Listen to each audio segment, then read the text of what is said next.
I've always been a Neil Gaiman fan, and I was so excited to hear that this was actually coming to life. Are you guys having a good Comic-Con? Are you ready to meet the geniuses and the... All right, I would love to bring up our panel, starting with Neil Gaiman.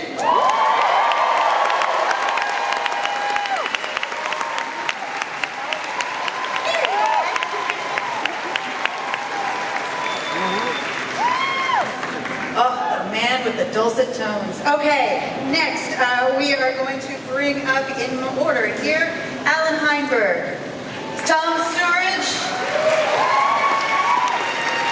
Vivian Achimamab, Boyd Halbrecht, Gwendolyn Christie,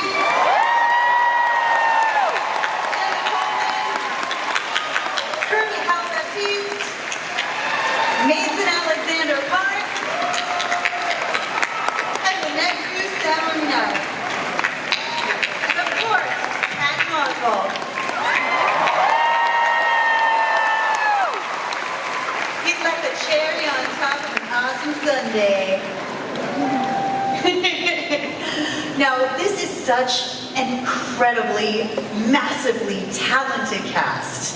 I'd like to start the questions, of course, with our creators here. This has been 30 years in the making. How does it feel to bring your characters to life on screen? Really good. really good. What I'm really excited about is just the fact that in less than 2 weeks, everybody's going to get to see what we made. And I'm so excited about it, so proud of it, and so incredibly thrilled that it's here. I'm a fan. I love what we've done. So it feels very good.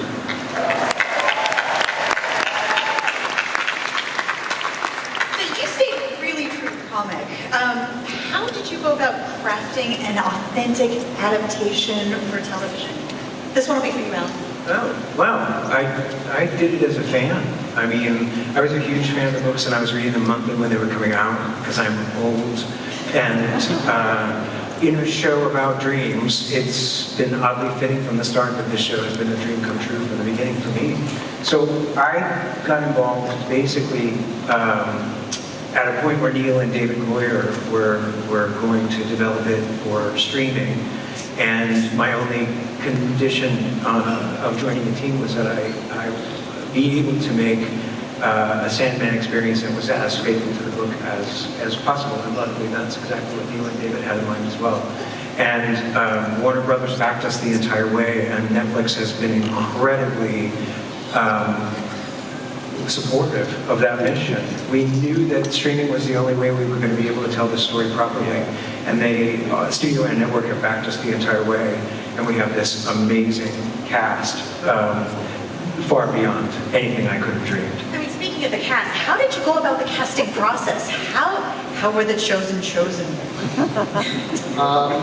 Well, first of all, we have Lucinda Syson as our casting director, who's amazing. I worked with her years ago on Stardust, and I worked with her again. And casting process was sort of different for every single person down on this panel. They were all cast differently. Tom was there in the first email from Lucinda. She sent us 4 audition tapes, and Tom's was obviously the best, and I figured that there would soon we'd have a dozen like him, and you know, he was there, and then we saw another 50 or 60 people, and it was still just Tom, and then we saw several hundred more people, and it was still just Tom. And by the end of the process, I think we'd seen about 1,000 auditions. And poor Lucinda Syson must have seen anywhere between 5,000 and 6,000 Sandman auditions. And it was still Tom. So we cast Tom. Love at first sight. And beyond that, people down there, let's see, Gwendolyn. Clearly a fan favorite. We just sort of went to her and said, "Do you want to be in Sandman?" She said, "Yeah, I want to be Lucifer." And we went. That was basically that happened. That was incredibly easy. Jenna was harder. We definitely auditioned a bunch of Joanna Constantines, and we assumed we would have our pick of people, and there was nobody that we liked. And then I suggested Jenna, having worked with her on Doctor Who a long time ago, and she was amazing, so she got the part. And then we forgot that we'd ever asked anybody, because she just sort of occupied our hearts. Let's see, Mason tweeted me. That's all it took? That was, well, no, Mason tweeted me, and Mason being very Ask sensible. Neil Gaiman, I would like Basically, they tweeted me and said, "Has Desire been cast? And who is your casting director?" And I thought, it was a very professional sort of question. So I went and looked at their videos and thought, they're really good. And sent a thing over to Alan saying, "Hey, just thought, this is interesting. Just thought you'd like to know." And then they aced the auditions. They weren't the only person to be auditioned, but they aced it. Kirby was sort of upside down from Tom. Tom was there at the very first, and then we had to watch 1,500 other auditions of people failing to say the lines right. Kirby, we had watched hundreds and hundreds and hundreds of deaths, and I had not thought saying things about, you know, you're a sorriest excuse for an anthropomorphic personification of this or any other plane would be difficult to say, but it turns out that it's not the easiest line to deliver convincingly. And then we saw Kirby, and we believed her. We believed her as death. We believed that she could actually tell Tom's Morpheus a thing or two and he would listen. And we believed that people would fall in love with death on the screen in the same way that they had in the comics. So we cast her.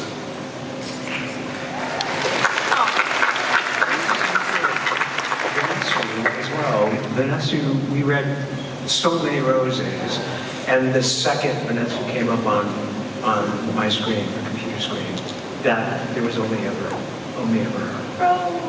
Boyd had a harder time of it. It took, I think, 6 months between like audition tape and us calling. Yeah, that was a really hard role. Really hard role. Completely forgot about the project. Yeah. That didn't work out. I heard Patton was the first to be cast. That is true. Before he even knew it, he was already in it. Patton was cast before Alan was on board. Yeah. And Patton was cast before we told Patton that he was cast. We just knew that, you know, he would fit into that Raven costume. Well, he fit into the Ratatouille costume, so it only makes sense that he would fit in that. I basically just dyed it black and stuck a beak on it. Like, there's not a lot of, but it worked. It worked perfectly. Yeah. So, Tom, Dream is not an easy role, and I know that you were a fan of the comics. How did you prepare?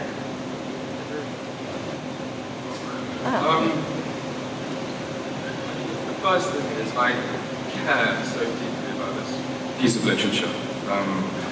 And I think the only way that you can begin to understand it is to subsume yourself in the words and the images that Neil created. And so I just spent months, because the casting process was a long one, reading over and over again until it was in my bones and in my blood. And I think that there is no more honest way to try and find a character, to try and get inside the mind of the man who made it. Well, I have to tell you, as an insomniac, a sleepwalker, and someone who has a lot of crazy issues with sleeping, a hot gothic guy in a trench coat that can make you sleep on command, pretty much you are my #1 hottie right now. Amazing. You're the only actor actor that's got to work with everybody on stage because you're the entire show. So, I mean, how is it to keep all the stories just cohesive in your brain? How is it to work with everybody throughout the whole series? I think what's exquisite about our show is that each episode is a different film. It's an entirely different story. But within its cohesive world, and it was so thrilling to every month come to set and meet this extraordinary group of human beings, and to learn and change, and specifically as the character change, because the key with our story is a dream goes on a journey and he becomes someone who he isn't, and that change is inflicted by the performances of these wonderful people. Vivian, you've got an incredible role as the librarian of dreaming. It's a very unique sort of guardian role, and it spans all of the stories throughout the entire series. What resonates with you about that character specifically? Oh, wow. I love how stoic and still she is, because that ain't me. Quite the opposite to me. And just this bond that she has with the dream, that she takes care of the dreaming in his absence. And one of the things that I absolutely loved is that she knows every book that has ever been written, every book that has ever been told or even imagined. And I just love that concept. And just the concept of dreaming as well. Because I'm someone that really, since I've been a child, has really tried to interpret dreams and what they mean, how they affect us, what our unconscious mind is doing. So I absolutely fell in love. Such a privilege and honour to be. You're the boss on this. Like legit boss. Yeah. And Boyd, your character, man. Okay, so how would you describe your scary, scary character? I'd say the Corinthian is the creation of your worst nightmare in the dream world, and then the patron of saints and serial killers in the waking world. Yeah, escaped nightmare. Also, amazing. The Corinthian, he's got a lot going on this season. Is there anything specifically you're excited for the fans to see? I have a particular relationship with the character that's not on the panel, so Jed, who was really a surprise the whole time. I can't wait for it. For me, a big surprise was seeing Gwendolyn show up as Lucifer. And Lucifer turns around, I was like, yes! I'm one of those people who yells at the television. I was so thrilled at this casting. Was that what you had in mind? It's a little different from what I saw in the comic. It feels like an update.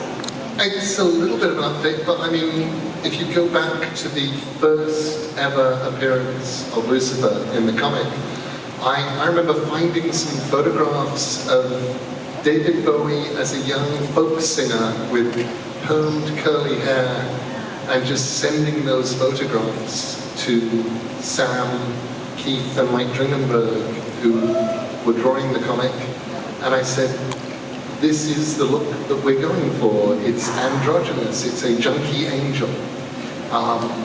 This is thought Gwendolyn? Well, actually, Gwendolyn brings the junkie angel in spades. It's a.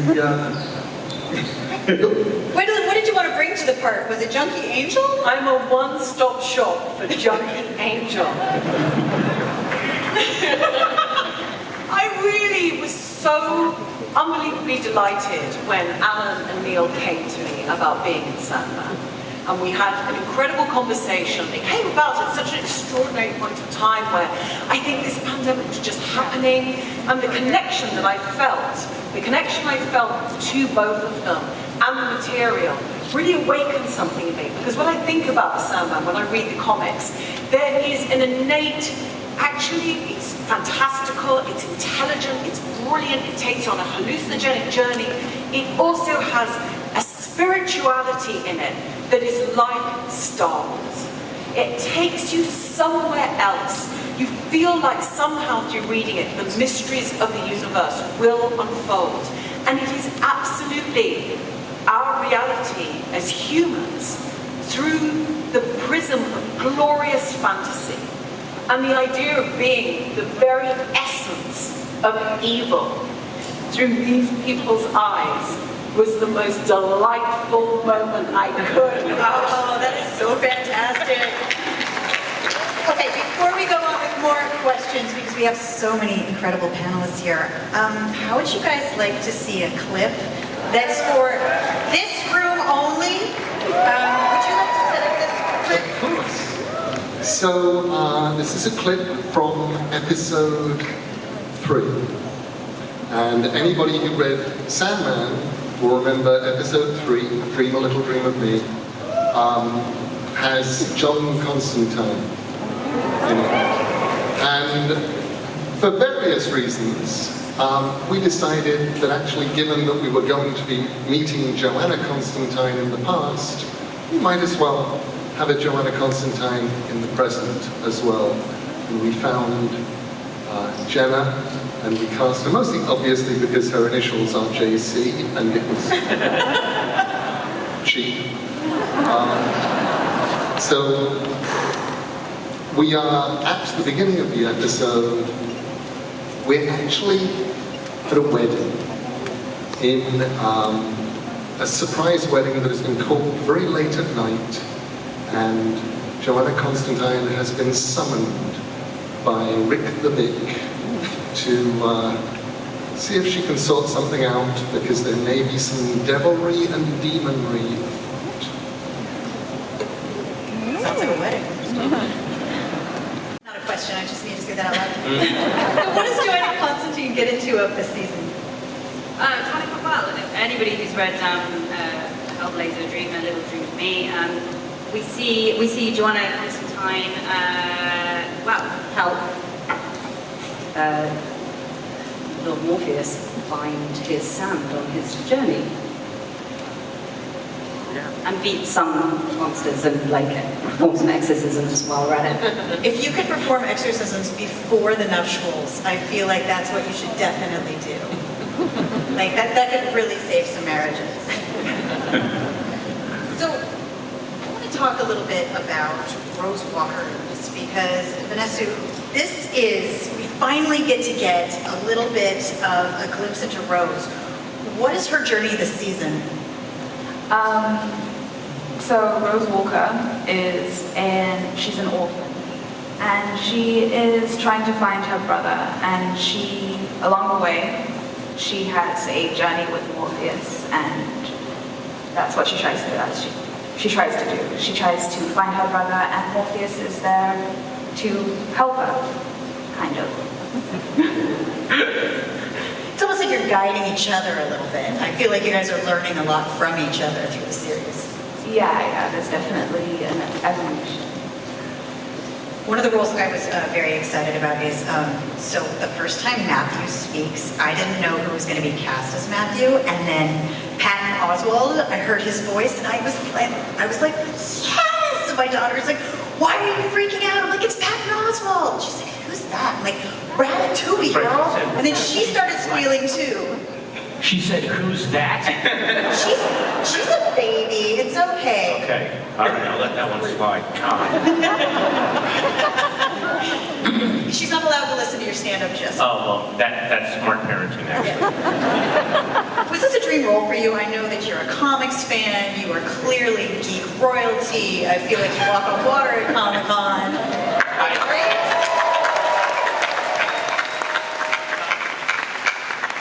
It's actually a little weird because Sandman is one of those things that I was into right from the beginning, from issue 1.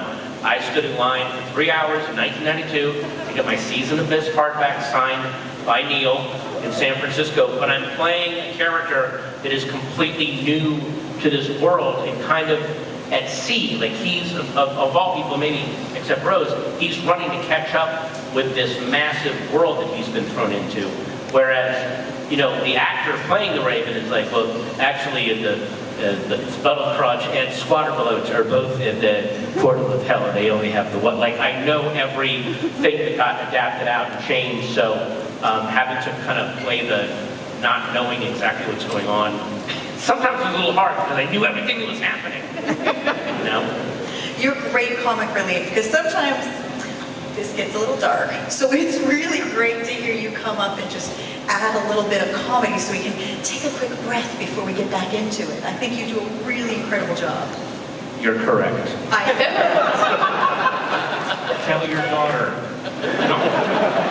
I'll let her watch the rest of the series when it comes out August 5th. Mark your calendars. So we have another clip. I would like, Neil, would you like to introduce the next clip? Of course. So, when we were doing the original comic, Sandman number 8, The Sound of Her Wings, was the one that somehow changed everything. Everybody realized what we were doing, and it all began with Dream and Death sitting on a bench, and in the TV series it's not episode 8, it's episode 6, but we're going to see the beginning of that.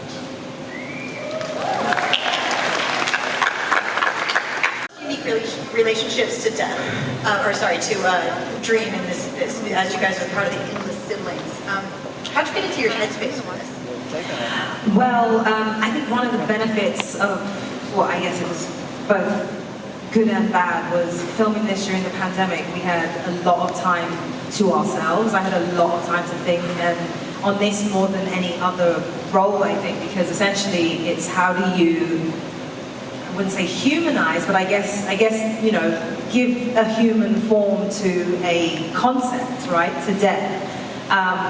I spent an incredibly long time looking at relationships with death, both in the Western world and in other places, and I became very obsessed with the idea of psychopods, right? These people that would guide, these entities that guide people from this life to the next, and this idea that there could be dignity in death, and there could be, there's a hopefulness rather than just what we traditionally see, which is doom and gloom.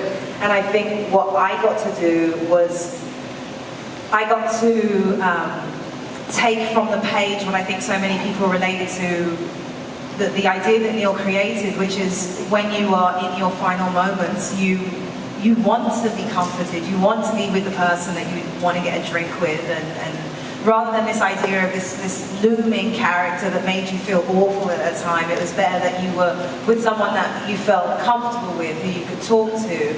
And for me, it was an amazing opportunity. I got to delve inside of myself and explore my own relationship with death and the way I felt about it. And then I had a personal loss that I think I was able to sort of work through in playing death. So this was an absolutely incredible experience for me. And when I read the comic, Death was one of the characters that was my absolute favorite. And I read it years ago. So I don't think I could have ever imagined then that I would get the opportunity to bring that role to life. Clearly I'm a fan too. I'm cosplaying you today. Love it. We're going to take some audience questions coming up in a few minutes, so if you guys want to start lining up for that, there's a microphone, which, by the way, Desire is just sexy. You purr and crawl across screen in a way that just brings Desire to life. Death, Desire, Dream. How would you guys talk about that endless relationship between the three of you? I'm glad everyone's looking at me because I haven't spoken. You know, funny enough, like I got to work with everybody, with Tom and Donna, who plays Despair, were my two scene partners during this season, and I worked with them collectively over the course of one day. So we sort of had to do a lot of homework on our own and really trust the text and trust the relationships that Neil, kind of crafted in the original comics, and I think that really helped a lot as a performer and as an actor, because then once we got on there, like, standing in front of someone like Tom, as Dream. You're like, oh, this is Dream. It's very easy to accept that reality. And so, you know, we have these beautiful practical sets, and my threshold is brought to life pretty splendidly, I think, in the series. And so I think the immersion and the having some kind of actual physical context for what the show should feel like, and that kind of coming directly from the comics really helped to sort of be like, okay, I can just trust, you know, what's on the page and sort of do my best, you know, version of whatever I think that this is at the moment, and it might change. But what's really exciting is, you know, they put together this amazing cast of people that really are the thing that they are. You know, we are the people that we're playing in a unique and enjoyable way. So, yeah, I hope that's from my perspective. Did you get that sibling feeling when you guys were getting into the headspace of this role? Of course, yeah. I mean, you know, my dynamic with Tom is very different from that of any of the other siblings. It's, you know, we all have our own individual relationships, so it was fun to sort of, my first scene, I think, was my last scene, and it's kind of dastardly and very, I mean, it's the ultimate sibling rivalry. But, you know, Donna's remarkable too, and we have a completely different relationship that Alan and Neil both filled in the blanks so beautifully for me as a performer that, you know, it just helped, because on the day you just kind of did your best. You guys bring out such layers of story in each other every time there's two of you on screen. It's really beautifully put together in a way that you can, there's just so much story that's layered up on top of each other that every little bite that comes out is just something to, I'm getting a little too fangirl up here. Does anybody else want to talk about this? I have